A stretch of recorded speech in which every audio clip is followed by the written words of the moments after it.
Kejadian pasal 3 ayat 23. Lalu Tuhan Allah mengusir dia dari Taman Eden supaya ia mengusahakan tanah dari mana ia diambil. Amin.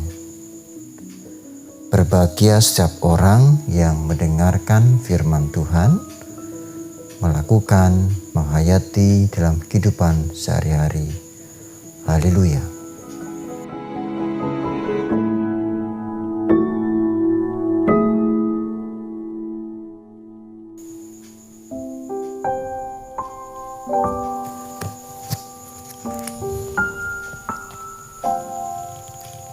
Salam pamuji rahayu, Bapak Ibu, Saudara dan anak-anak yang dikasihi Tuhan Yesus Kristus. Salam sehat untuk kita semua. Tetap semangat, keep spirit. Saya hendak membandingkan dua bacaan kitab suci. Meskipun yang saya bacakan di awal hanya satu.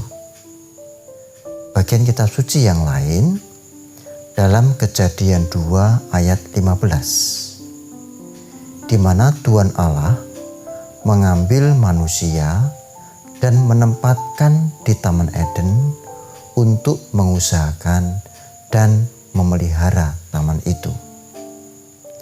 Namun dalam Kejadian 3 ayat 23, manusia itu diusir Tuhan Allah untuk mengusahakan tanah dari mana ia diambil. Bagaimana bisa begitu? Awalnya manusia diambil dari bumi, dipindahkan ke Taman Eden, diberi tugas untuk mengusahakan dan memelihara. Tetapi kemudian manusia diusir dari Taman Eden, lalu disuruh untuk mengusahakan di tanah di mana ia diambil, maksudnya bumi. Bagaimana bisa begitu? Baik, mari pelan-pelan kita telaah bersama-sama. Tentu dengan cara baca yang lebih sederhana. Kisahnya seperti ini. Menjadi jelas jika kita baca teks ini secara menyeluruh. Namun akan saya kisahkan. Awalnya setelah bumi diciptakan, dari terang dan gelap dipisahkan, kemudian tumbuh-tumbuhan semua sudah siap, baru kemudian manusia diciptakan. Di manakah manusia diciptakan? Dari tanah manakah manusia diciptakan? Dari tanah di bumi. Maka benar tadi, manusia berada di bumi, belum di dalam Firdaus, belum di Taman Eden. Dan setelah semuanya jadi, diberikan kepada manusia itu untuk dikelola dengan bijaksana. Lalu, di manakah manusia akan tinggal? Tuhan membuat taman yang sempurna, yang indah, namanya Eden. Dan manusia itu diambilnya dan ditempatkan di taman yang indah itu, di Taman Eden. Bukan untuk tamasya, melainkan untuk bekerja, mengusahakan, dan memelihara. Bahkan ada perintah di sana di Kejadian 2 ayat 16 dan 17 bahwa semua boleh dimakan. Tetapi buah dari pohon pengetahuan baik dan jahat tidak boleh. Dan kenyataan, bukannya sibuk bekerja, manusia itu bukannya sibuk bekerja mengusahakan dan mengelola Taman Eden, manusia itu justru sibuk menikmati buah terlarang. Sehingga mereka jatuh dalam kuasa dosa. Oleh karena itu, saudara, mereka gagal memelihara dan mengusahakan Taman Eden. Lebih dari itu, mereka menjadi tidak layak berada dalam taman sempurna itu. Maka Tuhan Allah mengusir manusia itu dari Taman Eden supaya mengusahakan tanah dari mana ia diambil. Bumi maksudnya. Baik, mari kita fokus pada Kejadian 3 ayat 23. Lalu Tuhan Allah mengusir dia dari Taman Eden supaya mengusahakan tanah dari mana ia diambil. Baik, mari perhatikan. Pertama, manusia itu diusir dari Taman Eden, lalu kemana? Diusir kemana? Ke tanah di mana ia diambil, yaitu bumi. Kedua, diusir ke bumi untuk apa? Ngapain? Jawabnya, untuk mengusahakan tanah itu. Dengan demikian, mari perhatikan dan hayati lebih mendalam. Ada dua hal juga. Pertama, ternyata saudara, tugas manusia ketika di Taman Eden dan di bumi sama, yaitu mengusahakan dan memelihara. Dosa yang telah menguasai mereka tidak mengubah keputusan Tuhan Allah untuk memberi tugas pada manusia untuk mengusahakan dan memelihara bumi. Lalu kedua, Tuhan Allah mengusir manusia itu turun ke bumi. Tuhan Allah mengusir manusia itu turun ke bumi, bukannya turun ke alam maut. Bukan ke dalam penghukuman abadi yang diberikan Tuhan pada manusia. Manusia tidak dikirim ke dalam kematian, ke alam maut. Bukan, melainkan dikirim ke bumi untuk melanjutkan tugasnya. Nah, sekarang jawab pertanyaan saya. Pada kesadaran yang demikian, sesungguhnya diusirnya manusia ke bumi itu hukuman atau peluang? Mungkin sebagian orang memaknai bahwa itu hukuman, tetapi menurut yang lain bisa saja peluang. Dan jika saya diperkenankan memilih, saya lebih memilih pengusiran manusia dari Taman Eden merupakan peluang bagi kita. Peluang, saudaraku.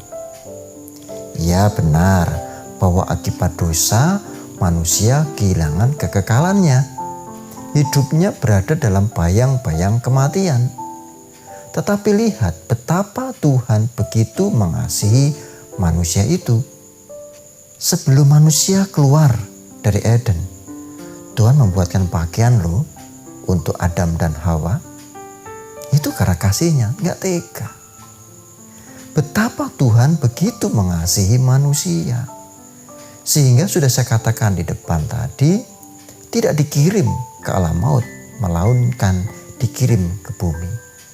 Tugas panggilan manusia diciptakan tidak berubah. Tugas panggilan manusia tetap sama. Di tengah situasi seperti itu, pengusiran manusia dari Eden untuk meneruskan tugas memelihara dan mengusahakan bumi adalah peluang, adalah kesempatan, pembuktian diri bahwa manusia bersedia menunaikan tugasnya itu. Memang karena dosa tidak akan sempurna, tetapi bersama Tuhan semuanya disempurnakan olehnya. Lagi pula, saudaraku, dengan melihat bahwa ini suatu peluang, suatu kesempatan akan membuat hidup kita berpengharapan. Ketika kita menunaikan tugas kita, pengharapan tentang keabadian tetap ada. Dan faktanya Injil diturunkan, Kristus berkarya untuk melayakkan kita semua yang berdosa disucikan kembali. Bapak, Ibu, Saudara, dan anak-anak yang terkasih, di masa sekarang ini tugas itu tetap sama, memelihara dan mengusahakan bumi. Memang dengan susah payah, kadang kita tertekan luar biasa, namun tidak jarang kita juga merasakan berkat dari Tuhan. Mari, meskipun tantangan menghadang kita, kita tetap setia memelihara dan mengusahakan bumi ini sebaik mungkin. Tapi Pak, sekarang sedang pandemi, mungkin ada yang komentar begitu. COVID-19 virusnya ada di mana-mana.